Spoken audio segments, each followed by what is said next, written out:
Hello student, आज हम लोग पढ़ेंगे harmful effects of water pollution.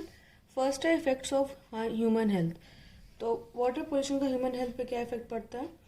तो अगर कोई human being polluted water consume कर लेता है, उसको यूज़ कर लेता है, तो उससे क्या हो सकती है डिजीज़, जैसे कि cholera, dysentery, typhoid, jaundice, diarrhoea, ये सब डिजीज़ जो होती हैं वो हो सकती हैं पॉल्यूटेड वाटर कंज्यूम करने से। फिर एक होती है यूट्रोफिकेशन।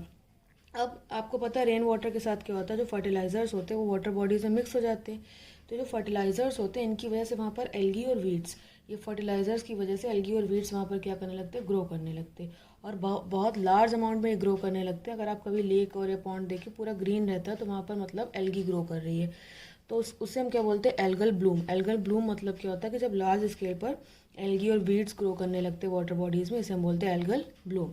अब ये एल्गी जो होते हैं वो रेस्पिरेशन करते हैं। रेस्पिरेशन में आपको पता है कि ऑक्सीजन का यूज़ करेंगे, तो जो वाटर में मिक्स ऑक्सीजन या डिजॉल्व ऑक्सीजन है उसका यूज़ करते हैं। दूसरा क्या होता है, जब इन एल्गी की डेथ हो जाती है तो जो माइक्रो ऑर्गेनिज्म होते हैं जो उसको डिकम्पोज करते हैं, वो डिकम्पोजिशन में भी ऑक्सीजन का यूज़ करते हैं। तो दो तरीके से यहाँ पर क्या होता है, जो डिजॉल्व ऑक्सीजन है उसकी यूज़ होता है, जिसकी वजह से वाटर बॉडीज़ में ऑक्सीजन की कमी हो जाती है। तो इसको ही बोला गया यूट्रोफिकेशन, कि loss of dissolve oxygen from the water in water bodies is called the eutrophication. तो इसकी वजह से क्या हो जाता है कि वाटर बॉडीज में ऑक्सीजन की कमी हो जाती है, और ऑक्सीजन की कमी होने से क्या होता है, जो फिश होते हैं, एक्वेटिक एनिमल्स होते हैं, उनकी डेथ हो जाती है, क्योंकि ऑक्सीजन मिलती नहीं, सफोकेशन से क्या हो जाती है, उनकी डेथ हो जाती है। सेकेंड आता है बायोलॉजिकल मैग्निफिकेशन।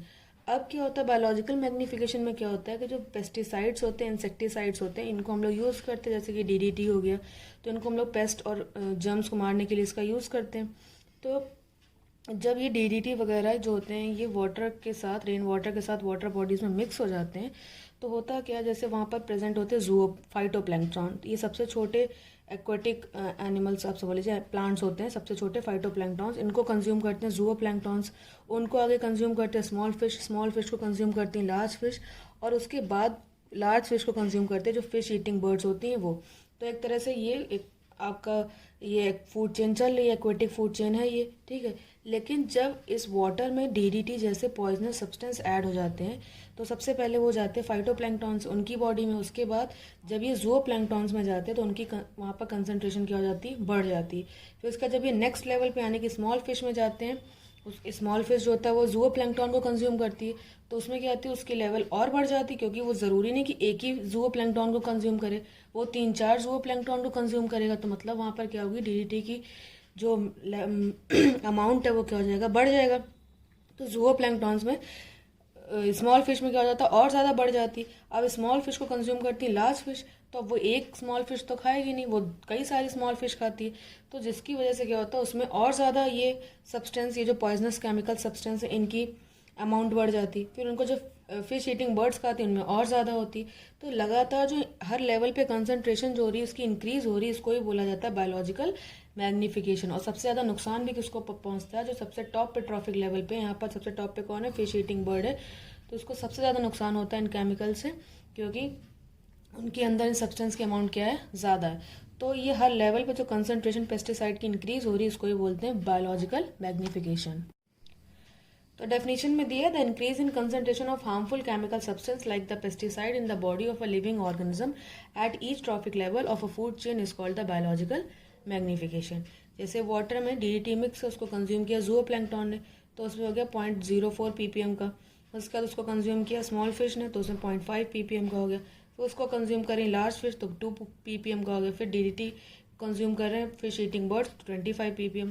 तो जो टॉप लेवल पे जो भी एनिमल होगा उसमें क्या होगा, कंसंट्रेशन क्या होगी, ज़्यादा होगी, नुकसान भी क्या होगा, उसको ज़्यादा होगा। फिर और क्या एक्वेटिक लाइफ पे इफेक्ट पड़ता है कि ऑयल स्पिल।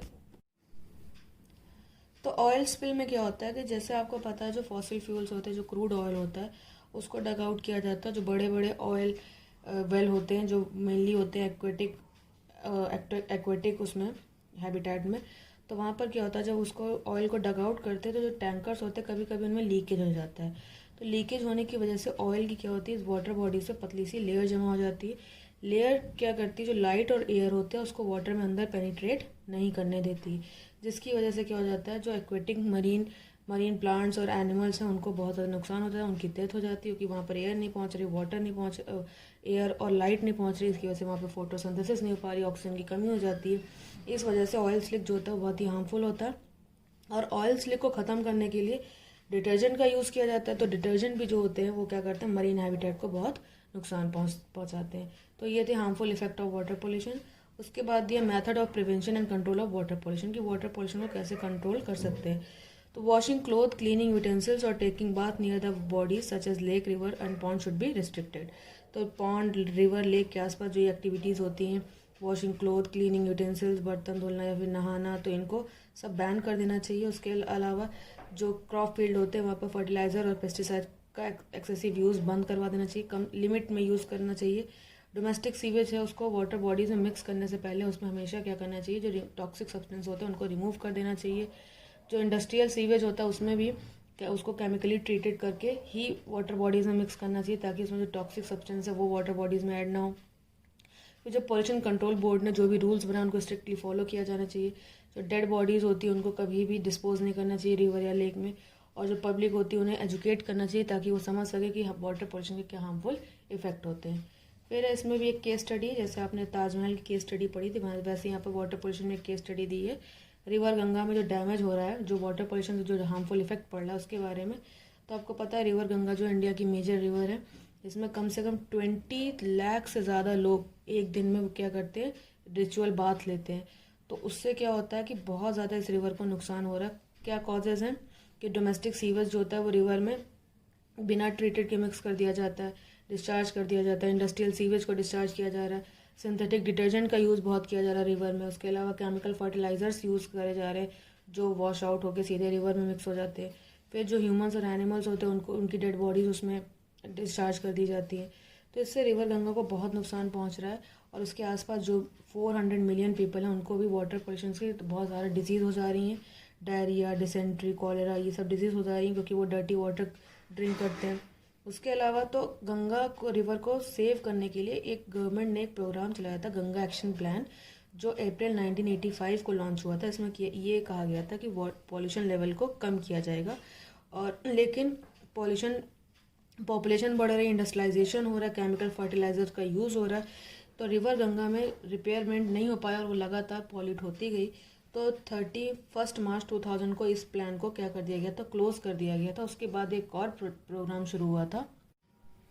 तो ईयर 2008 में गंगा रिवर बेसिन अथॉरिटी, एक गवर्नमेंट ने एक अथॉरिटी बनाई जिसका काम था प्लानिंग करना, जो प्लान्स बनाए जाएंगे उनको इम्प्लीमेंट करना और उनको मॉनिटर करना, ताकि रिवर गंगा जो है वो अपनी वापस से अपनी लाइफ को फिर से वो वैसी जैसी प्योर थी वैसी वो हो जाए। और सारे प्लान्स को मॉनिटर करना कि लोग गलत काम तो नहीं कर रहे उस पर, डिटर्जेंट मतलब जो ये डिस्चार्ज तो नहीं कर रहे हैं डोमेस्टिक सीवेज, इंडस्ट्रियल सीवेज, इसको मॉनिटर करना। तो ये 2008 में गवर्नमेंट ने ही प्लान सेटअप किया था। इसके आगे के हम लोग पढ़ेंगे पोर्टेबल वाटर और water treatment plant next video में। Thank you.